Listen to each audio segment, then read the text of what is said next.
Hello friends, welcome to my YouTube channel. पिछले video में हमने नेट के पाठ्यक्रम में संकलित इकाई 5 कविता के अंतर्गत महाकवि चंद्रवरदाई कृत पृथ्वीराज रासो रेवा तट के पद संख्या 76 से 90 तक की व्याख्या की थी। आज के इस वीडियो में हम इसके आगे के पदों की व्याख्या करेंगे। तो आइए, प्रस्तुत है यह पद। बान जा सधन पसी जा बंधन, श्याम सेत अनि पीत रत घनी, खूह वो मची सर्री रोस दंती फिरी, फौज फट्टी पुन सुर उपभे घन।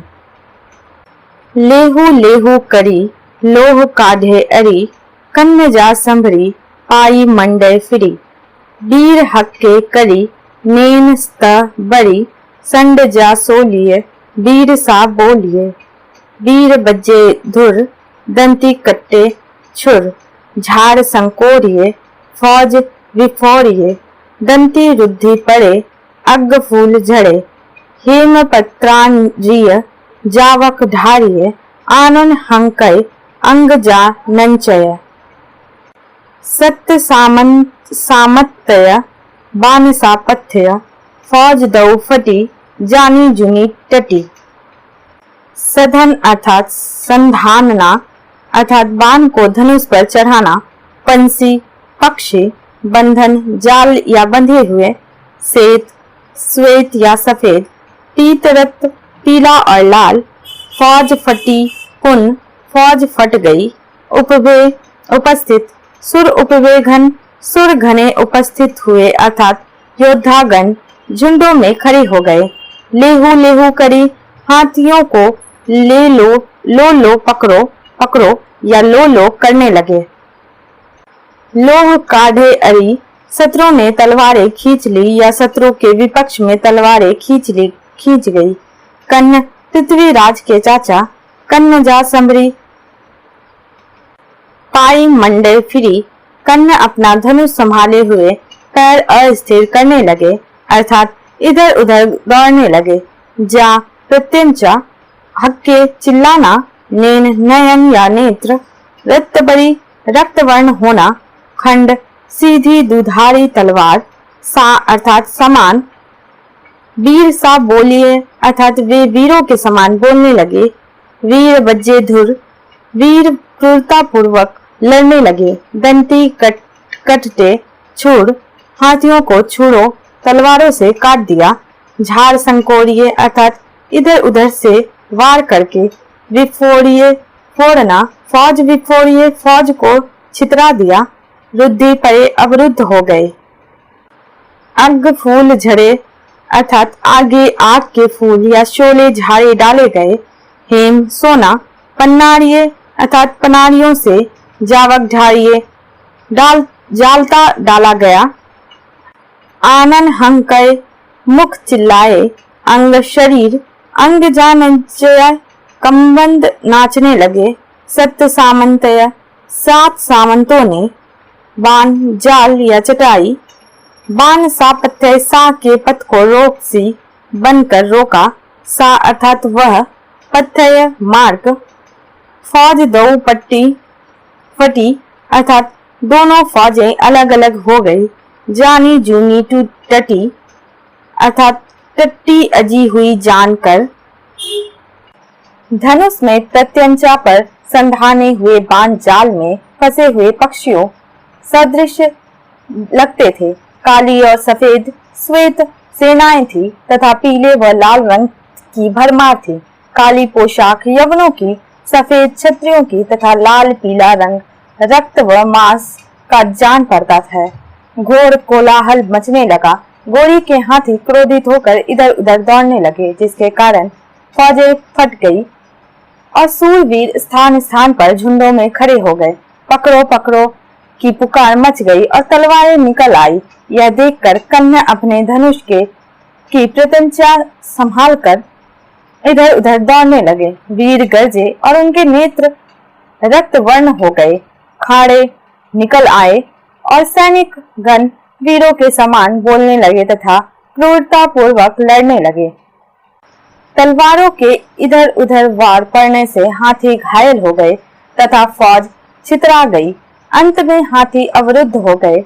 तब उन पर आग के शोले फेंके गए, सोने की पनारियों से गुलाल डाला गया, कटे हुए मुंह सिर चिल्लाने लगे और कबंध नाचने लगे। 7 सामंतों ने शाह का मार्ग खाई सदृश रोक बनकर रोका और दोनों सेनाएं अपने सामने टट्टी अड़ी देखकर अलग हो गई।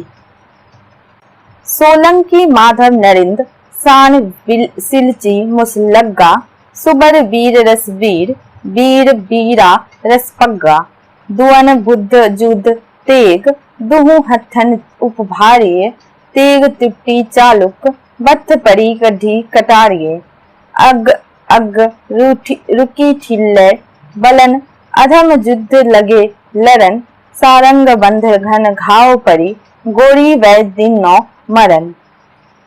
सोलंकी या चालुक राजपूतों की जाति विशेष। सिलची अर्थात खिलजी खां मूसलग्गा सामने आया या मुकाबिला हुआ।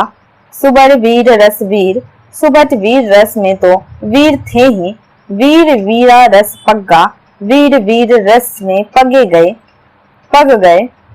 दुज्जन बुद्ध युद्ध युद्ध में दक्ष दोनों ने तेग तलवार उपभारी अर्थात उभारी अर्थात उठाई, टूटी टूट गई। चालुक्य सोलंकी माधव राय के लिए आया है। बत्थ कमर कड्ढी काटना या खींच लेना, कटारिये कटार, सारंगबद्ध सारंग का संबंधी, दिन्नौ मरण अर्थात मरने वाला आघात किया। सोलंकी माधव राय का खिलजी खां से मुकाबिला पड़ा। दोनों श्रेष्ठ वीर थे, अतः आमने सामने आते ही वीर रस में पक गए। युद्ध में प्रबल दोनों वीरों ने दोनों हाथों से तलवारें उठा ली। अंत में लड़ते लड़ते चालुक्य की तलवार टूट गई और तब उसने कमर से कटार खींच ली, परंतु बैरियों ने उसे चारों ओर से घेर लिया और अधम युद्ध होने लगा। सारंग के बंधु के अनेक घाव लगे, जिससे वह गिर पड़ा और गोरी ने उस पर मरने वाला वार किया, अर्थात गोरी ने उसे मार डाला। खग हत्तकी जुट्टिक जमन सेन समुद्र गजी है गए वर हिल्लोर गरुआ गोइंद दिसी सज्जी अगम अठेल अभंग नीर असी नीर समाइये अतिदल बल आहुति पच्छ लज्जी परवाही रज तज रज मुक्की ना रहियो रजना लगी रज रज भयो उच्छंगन अक्षर सौ लयो देव विमानन चढ़ी गयो। खग अर्थात खड़ग या तलवार, हटकी रोकना, टिक टिकना, जमन यवन, समुद्र गजी गरजना, है घोड़े, गए हाथी, बड़ हिल्लोर श्रेष्ठ हिल्लोर अर्थात बड़ी लहर, गरुड़ गोविंद यह पृथ्वीराज के प्रसिद्ध सामंतों में था। दिसी सज्जी अर्थात सजा हुआ दिखाई पड़ा। नीर जल, असी के यहाँ 2 अर्थ हैं। पहला धार, दूसरा 80 या तलवार। समाये अर्थात इकट्ठे हुए या दौड़े या सामने आए। लज्जी लज्जित कर दिया। परवाहिये अर्थात प्रवाहित कर दिया या बहा दिया। रज 5 रज आए हैं, जिनके अर्थ क्रमशः इस प्रकार किए गए हैं। पहला राज्य या वैभव, दूसरा राजपद या रस्सी, तीसरा धूली, चौथा प्रकाश स्वर्ग या धूलिकन, पांचवा राजा या धूलिकन। उच्छंग अर्थात गोद, अक्षर अर्थात अप्सरा, अक्षर उच्छगन सोलयो अर्थात अप्सराओं ने उसे गोद में ले लिया। अप्सराओं ने उसे बड़े उत्साह से उठा लिया। देव विमानन चढ़ी गयो अर्थात देव विमानों में चढ़कर गया। जब वह खान गोरी या खिलजी खां तलवार रोककर खड़ा हुआ तो यवन सेना समुद्र की भांति गरजने लगी। हाथी और घोड़ों को बड़ी लहर सदृश आते देख गुरु गोविंद ने अपने को आगे बढ़कर युद्ध करने के लिए सजाया। अगम्य अठेल अभंग जल की धार सदृश मीर सामने आए। अगम्य अठेल अभंग जल की भांति 80 मीर आगे बढ़े और अत्यधिक दल बल से आहुति गुरु गोविंद को लज्जित कर प्रवाहित कर दिया, अर्थात आहुति को मार डाला। यद्यपि उसका पृथ्वी का राज्य चला गया, परंतु राजा होने से वह ना रुक सका, उसके धूल नहीं लगी, अर्थात इस प्रकार के विषम युद्ध से वह भयभीत हो विमुख नहीं हुआ, वरन वीरता पूर्वक युद्ध करके वीर गति को प्राप्त हुआ। वैरी के बड़े दल बल को रोकने में समर्थ होकर उसने अपने पक्ष की लज्जा को धो दिया। राज्य वैभव त्याग रूपी रज्ज अर्थात रस्सी उसे रोक ना सकी। वह रज रज टुकड़े टुकड़े हो गया, परंतु उसने अपने रज धूल ना लगने दी और वह रज अर्थात आकाश में पुनः रज अर्थात राजा या राज्यपद पर हो गया। अप्सराओं ने इसे गोद में ले लिया और देवताओं के विमान पर चढ़कर वह स्वर्गलोक चला गया। परी पतंग जय सिंह पर पतंग अपूर्ण तन गज्जे, इन नव पतंग गति लोन करे अरि अरि धज धज्जे, उह तेल ठाम बाती अग्नि एकल विरु झाइये, इह पंच अप अरि पंच पंच अरि पंथ लगाइए। रत्री कुआरी बरबरियोदयी दाहन दुज्जन दबन, जीतेव असुर महिमंडलह और ताही पूज्य कबन। परी अर्थात गिर पड़ा अर्थात मारा गया। पतंग जयसिंह नामक पृथ्वीराज का वीर सामंत था।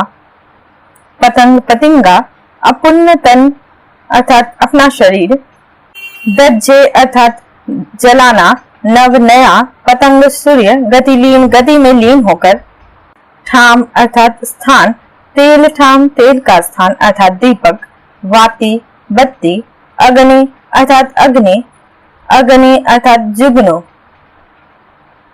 एकल अर्थात अकेले, अपना, विरुद्ध झाई अर्थात बुझा देना, रत्री रण, कुंवारी कुमारी कन्या, वर अर्थात श्रेष्ठ, वरियो वरण किया, दई देकर, दाहन संज्ञा जलाने का, समिधा या आहुति से तात्पर्य है, दुज्जन अर्थात शत्रु, दबन दावाग्नि, जितेव जीत लिया, ताही उसकी, पूज्य बराबरी, कबन कौन। पतंग जयसिंह मारा गया। उसने अपना शरीर पतंगे के समान युद्ध रूपी दीपक की लौ पर कूद कर जला दिया। शत्रुओं की धज्जी उड़ाकर वह पतंग अर्थात सूर्य की गति में लीन हो गया, अर्थात सूर्य लोक को चला गया। जिस प्रकार जुगनू अकेले ही दीपक बुझा देता है, उसी प्रकार उसने भी मरते मरते अपने 5 शत्रुओं के पंच तत्वों में निर्मित शरीर को पंच तत्वों में मिला दिया तथा 2 जनों शत्रुओं को दबन अर्थात अग्नि का दाहन अर्थात आहुति देकर रन रूपी श्रेष्ठ कुमारी कन्या का वरण किया। महिमंडल के असुरों अर्थात यवनों को उसने जीता अर्थात पराजित कर दिया, और कौन इसकी बराबरी कर सकता है।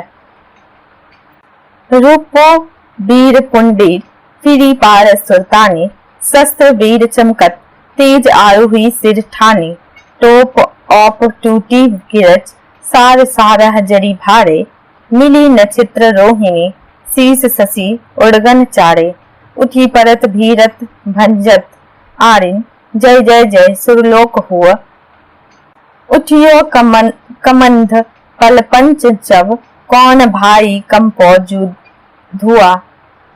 रूपो अर्थात रोपना या स्थापित करना। वीर पुंडीर यह तो चंद पुंडीर है और ना चामुंड राय पुंडीर है, वरन पुंडीर वंशी कोई अन्य वीर है।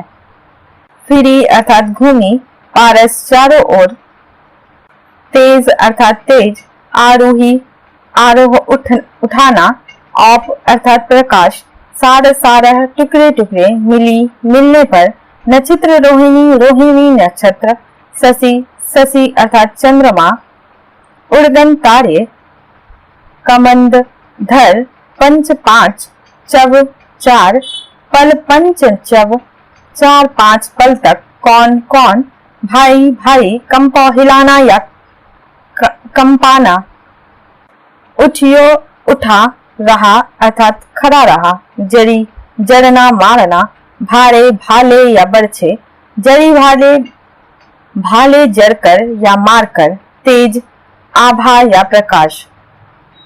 जहां वीर भानकुंडी डटा हुआ था वहां सुल्तान की सेना ने उसे घेर लिया और अपने चमकते हुए तेज शस्त्रों से उसके सिर पर वार किया। उन्होंने अपने भालों से उसका चमकदार टोप टुकड़े टुकड़े कर दिया। उस समय ऐसी शोभा हुई मानो रोहिणी नक्षत्र के योग से सर रूपी चंद्रमा के चारों ओर तारे घूम रहे हों। वह गिरता पड़ता और भिड़ता हुआ शत्रुओं का नाश कर रहा था। यह दृश्य देखकर सुरलोक में जय जय की ध्वनि हो उठी। अंत में मारे जाने पर उसका कबंध 4-5 पल तक खड़ा रहा। हे भाई, ध्रुव को कौन टाल सकता है। दुज्जन सल कुरम्ब बंध पलहन हक्कारिये समहो साप सुरसान तेग लंबी उपभारिये टोप टुट्टी बरकरिये शीस पर टुट्टी कबंध मार मार उच्चार तार ता नची कबंध तह देसी रुद्र रुद्र हसियो है नंदी कहियो कवि चंद सयल पुत्री चकित पिसी वीर भारत नयो। दुर्जन अर्थात दुर्जन सल सालना या कष्ट देना बंध अर्थात भाई या संबंधी पलहन पृथ्वीराज का वीर लड़ाकू सामंत था। समूह अर्थात सामने उपभारीय उभारी या उठाई बर करिए बरकना बिखरना टुट्टी अर्थात टूटना टुट्टी टूटना शीस सर टोप सिरस्त्रान कबंध धर तार ताल नंची नाचता रहा। रुद्र एक प्रकार के गण शिव का एक नाम। रुद्र हंसियो भयानक रूप से हंसने लगे। नंदी शिव के एक प्रकार के गण। यह शिव के द्वारपाल बैल का नाम भी है जिसे नंद केश्वर कहते हैं। शैलपुत्री शैलपुत्री पार्वती ये हिमालय की कन्या प्रसिद्ध है। किसी प्रेक्ष अर्थात देखकर वीरों का भारत भारह अर्थात युद्ध संग्राम नयो अर्थात नया। दुर्जनों को सालने वाले पलहन के बंधु भाई या संबंधी। कुरम्ब ने हाक लगाई या चुनौती दी। खुरासन खान ने उसका सामना किया और अपनी लंबी तलवार ऊपर उठाई तथा उस पर वार किया जिससे उसका टोप अर्थात सिरस्त्रान टूटकर बिखर गया और कबंध से सर टूट गया अर्थात धड़ से सिर कट गया। फिर जब तक कटे हुए लुंठित सिर से मारो मारो की ध्वनि उच्चारित होती रही तब तक उसका धड़ इस आवाज की ताल पर नाचता रहा। यह दृश्य देखकर रुद्र ने भयंकर अट्टहास किया। यहाँ भयंकर रुद्र का यह दृश्य देखकर दुख के आवेग में रो उठे और नंदी हाय हाय करने लगा। चंद्र कवि कहते हैं कि शैलपुत्री अर्थात पार्वती जी यह नया महाभारत देखकर चकित रह गई। सोलंकी सारंग सान सिलची मुसलग्गा व पंगा नौ भ्रत इते चौहान बिलग्गा है कंधन दिए पाए कन उत्तर बिय बाजिए गज गुंजार हुंकार धरा गिर कंदर गाजिए जय जय ती देव जय जय करही पहु पंजलि पूजत ऋण इक परियो सेत सोधे सकल इक रहियो बंधे दुनह। नौ भृत अर्थात नया भृत्य या नौकर। नौकर से सामंत अथवा सैनिक का तात्पर्य है। विलग्गा अर्थात विलग या अलग है घोड़ा। उत्तर अर्थात उतरा। वीयवाजीय अर्थात दो घोड़े। उत्तर वीयवाजीय दो घोड़ों पर चढ़ा। धरा पृथ्वी गिरी पर्वत कंदर गुफा गाजिए गूंज उठी। पहुपंजलि पुष्पांजलि पूजत पूजा की या प्रशंसा की। ऋणः अर्थात युद्ध की। एक परियो सोधे सकल अर्थात सारा ढूंढता पड़ा रहा। सेत खेत या क्षेत्र, बंधे बांधे, धुना धुना अर्थात धुन। अपने हथ बंधु के सब को ढूंढते हुए सोलंकी सारंग अचानक खिलजी खां के सामने आ गया। वह पहले पंगा जयचिंद का भृत्य था, परंतु इस अवसर पर चौहान की ओर था। कन्ह अर्थात सारंगी के प्राण संकट में देख दो घोड़ों के कंधों पीठ पर पैर रखकर खड़े हो गए और हाथी के समान चिघाड़ने और गरजने लगे, जिससे पृथ्वी पर्वत और कंदराएं गूंज उठी। शत्रु का ध्यान अवश्य ही बट गया और सारंग बच गया। यह कौतुक देखकर देवताओं ने जय जय का घोष किया और युद्ध की पूजा में अर्थात प्रशंसात्मक युद्ध के लिए पुष्पांजलि दी। एक सारंग सारा खेत क्षेत्र ढूंढता रहा और एक कन्ह चिल्लाने की धुन बांधे रहा। करी मुस आहुट वीर गोविंद सुअस, कबिल पील जनु कन्ह दंत दारुण दहिन से, सुंड दंड भय संड पीलवान गज मुक्यो, गिद्ध सिद्ध वेताल आई असने पल रुक्यो, बड़बीर पड़ियो भारत बड़ लोह लहरी लगत झुल्यो, तत्तर सान समहो सुकृत सिंह हक्की अंबर डुल्यो। करी अर्थात हाथी, मुष्य मुख, आहुट यह पृथ्वीराज का वीर सामंत था। अस्य अर्थात खींचना, कबिल पील अर्थात कुबलया पीर यह कंस का हाथी था जिसे कृष्ण ने दांत तोड़कर मार डाला था। वास्तव में यह दैत्य था, परंतु शापवश हाथी हो गया था। दारुण दही दारुण दृष्ट कष्ट देकर, दंत दांत नस्य नष्ट करना या तोड़ना, स्वर्ण हाथी, संड खंड या टूटना, मुक्यो छोड़ना, गिद्ध पक्षी विशेष जो बड़ी दूर तक देख सकता है। आई असीन पल रुकियो अर्थात आकर आंखों के पास रुक गए या आकर उस पर अपनी दृष्टि जमाई कि अब यह मरे और खाने को मिले।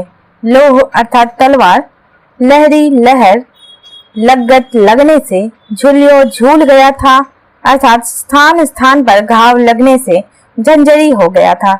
समहो अर्थात सामने, सुकृत अर्थात सुंदर या विरोचित कार्य, सिंह हक्की सिंह सदृश हुंकारा या गर्जा, अंबर आकाश, डुलियो डोल गया या कांप उठा।